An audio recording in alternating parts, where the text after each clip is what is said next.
Ayan na nga ngayong Miyerkules Santo. Abala ang Quiapo Church. Ang dami ng mga deboto ngayong oras-oras na ang misa. Marami nang nagsisimba pero mas darami pa raw sa mga susunod na araw at inaasahang papalo sa higit 1 milyon.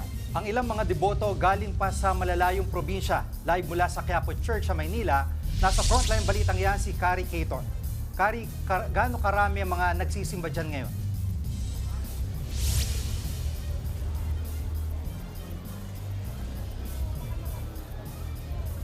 Wala nang tigil ang pagdating ng mga deboto rito sa Quiapo Church ngayong Miyerkules Santo. Bukod sa mga nagsisimba, may mga sinadya rin ng simbahan para magpenitensya o di kaya naman mag-alay ng taimtim na dasal.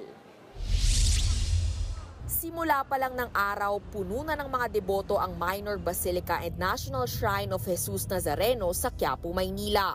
Ang iba, dumayo para makadalo sa misa na dinaraos oras-oras. Kabilang dyan ang misyonaryang si Nanay Elena na galing pa raw sa San Miguel, Tarlac.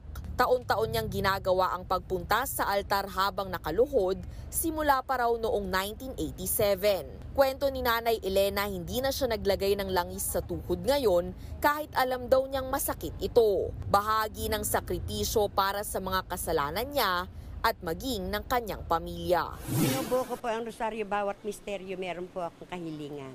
Sa aking mga apo, mga anak, mga hindi nakakakilala sa Panginoon Diyos, sana magbalik loob sila sa Panginoon. Yung mga bad na hindi magagandang, alisin na muna nila. Ang pamilya naman ni Janet na lumipad pa mula Southern Leyte, matagal na raw hindi nakabisita sa Quiapo Church. Ngayon na lang daw kasi nabuo ang kanilang pamilya matapos ang 1 taon. Hiniling daw ni Jay na panatilihing ligtas ang kanyang asawa at anak, lalo't nawala na rin sa piling nila ang kanilang panganay. Ngayon lang kami nagkakasama magdasal. Malaga yun sa amin. Bukod sa mga nagdarasal, hindi na rin maubos-ubos ang pila sa mga kumpisalan.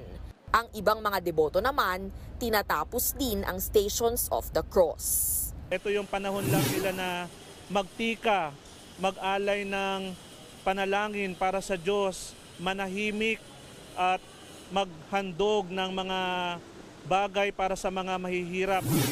Inaasahang lalong dadami ang mga pupunta sa Quiapo Church bukas hanggang sa Biyernes Santo. Kung noong nakaraang Semana Santa pumalo sa nasa 700,000 ang dumayo rito, posibleng dumoble raw yan ngayong taon. Kaya naman mahigpit ang seguridad sa simbahan. Paalala lang sa publiko lalo ngayong matindi ang init. Yung mga dadalo naman po dito sa Quiapo Church, magdala po tayo ng payong, ng tubig po natin, ng pamaypay o mga panakip po natin sa lalong-lalo na po sa init ngayon ng panahon.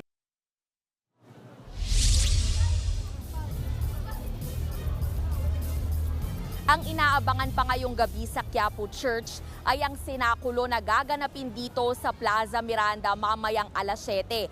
Yan ang pagtatanghal sa pagpapakasakit, pagkamatay at muling pagkabuhay ni Jesus. Bukas naman, Huwebes Santo, magkakaroon ng ilang aktibidad kabilang ang misa sa pagtatakip silim ng huling hapunan ng Panginoon at ang bisita iglesia. Balik sa inyo. Maraming salamat, Kari Caton. Mga kapatid, Jiggy Manikad po, iba na ang may alam at may pakialam sa panahon ngayon. Para sa konkreto, kumpleto at komprehensibong balitaan sa Frontline, mag-follow at mag-subscribe sa social media pages ng News 5.